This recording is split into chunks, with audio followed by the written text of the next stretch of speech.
یہ تھی head lines, اب ان خبروں کی تفصیلات۔ نگران وزیراعلیٰ خیبر پختونخوا اعظم خان انتقال کر گئے۔ گزشتہ رات کو طبیعت خراب ہونے پر انہیں فوری اسپتال منتقل کیا گیا، لیکن جام پر نہ ہو سکے اور خالق حقیقی سے جا ملے۔ اعظم خان کافی عرصے سے متعدد بیماریوں میں مبتلا تھے۔ انہیں بخار اور ڈائریا کی شکایت تھی، جس کے باعث انہوں نے صوبائی کابینہ کے اجلاس میں بھی شرکت نہیں کی تھی۔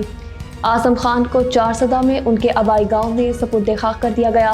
نماز جنازہ میں نگران صوبائی کابینہ کے ارکان سمیت اہم سیاسی اور سماجی شخصیات نے شرکت کی۔ پشاور یونیورسٹی سے قانون کی تعلیم حاصل کرنے والے اعظم خان ریٹائرڈ بیوروکریٹ تھے اور انہوں نے اسسٹنٹ کمشنر اور کمشنر کے عہدوں پر بھی کام کیا۔ اعظم خان نے چیف سیکرٹری اور مختلف وزارتوں کے سیکرٹری کے طور پر بھی خدمات انجام دیں۔ نگران وزیراعلیٰ خیبر پختونخوا اعظم خان کے انتقال کے بعد صوبے میں نیا سیاسی بحران پیدا ہو گیا۔ صوبائی کابینہ کی تحلیل کے بعد اب اختیارات کس کے پاس ہیں؟ سیکرٹری الیکشن کمیشن نے مسئلے کا حل بتا دیا۔ سیکرٹری الیکشن کمیشن کنور دلشاد کا کہنا ہے کہ جب تک صوبے میں نئے نگران وزیراعلیٰ کا فیصلہ نہیں ہو جاتا، انتظامی اختیارات گورنر کے پاس رہیں گے۔ انہوں نے بتایا کہ نئے نگران وزیراعلیٰ خیبر پختونخوا کے لیے سینٹ میں قائد ایوان اور قائد عزل اختلاف باہمی مشاورت سے ایک ہفتے میں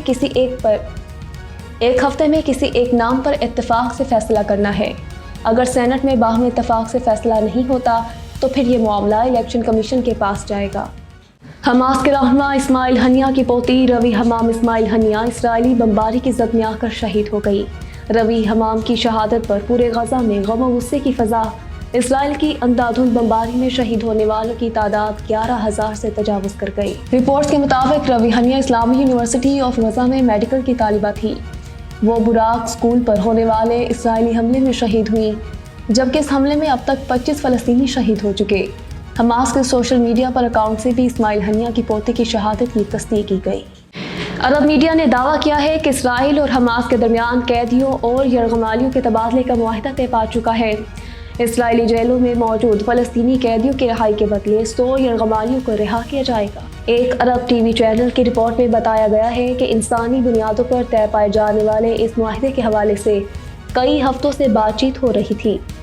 قطر کی جانب سے کئی ہفتوں سے دونوں فریقین کے درمیان قیدیوں کے تبادلے کے معاہدے کے لیے کوششیں کی جا رہی تھیں۔ حماس کی قید میں 241 سے زائد اسرائیلی موجود ہیں، جن میں سے اب تک 4 یرغمالیوں کو رہا کیا جا چکا۔ 7 اکتوبر سے اسرائیلی جارحیت کے نتیجے میں اب تک 11,000 سے زائد فلسطینی شہید ہو چکے ہیں، جن میں 4,506 بچے بھی شامل ہیں۔ عالمی سطح پر اسرائیل کی مذمت اور امریکہ کے اندر فلسطینیوں کے حق میں بڑے مظاہروں نے اثر دکھا دیا۔ شدید عوامی اور عالمی دباؤ پر امریکہ بھی اپنا موقف بدلنے پر مجبور۔ اسرائیل کے حق دفاع کی تکرار کرنے والے اینٹونی بلنکن اسرائیل سے جواب طلب کرنے لگے۔ گزشتہ 4 ہفتوں سے بائیڈن انتظامیہ کی اسرائیلی وزیراعظم کی مضبوط حمایت اور غزہ میں جاری اسرائیلی بربریت کے دفاع کے بیانیے میں ایک اہم تبدیلی رونما ہوئی ہے۔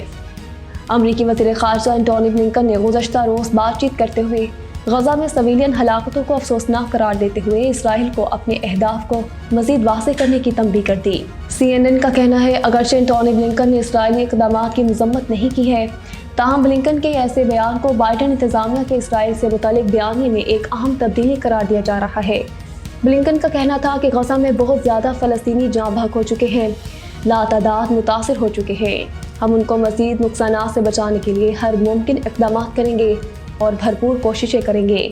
غزہ میں اسرائیلی افواج کے ہاتھوں بے گناہ لوگوں کے قتل عام پر فرانسیسی صدر ایمینوئل میکرون خاموش نہ رہ سکے۔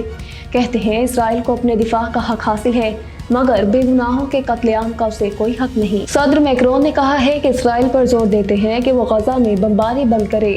غزہ پر حملوں میں بچے، خواتین اور بزرگوں کو نشانہ بنایا جا رہا ہے۔ جنگ بندی سے اسرائیل کو ہی فائدہ ہوگا۔ ان کا کہنا تھا کہ پیرس میں ہونے والے انسانی بنیادوں پر امداد سے متعلق کانفرنس میں شریک تمام شرکاء کا واضح موقف تھا کہ اس کے علاوہ دوسرا کوئی حل نہیں ہے کہ انسانی ہمدردی کی بنیاد پر جنگ بندی کی جائے، جس سے تمام شہریوں کی حفاظت ممکن ہو سکے۔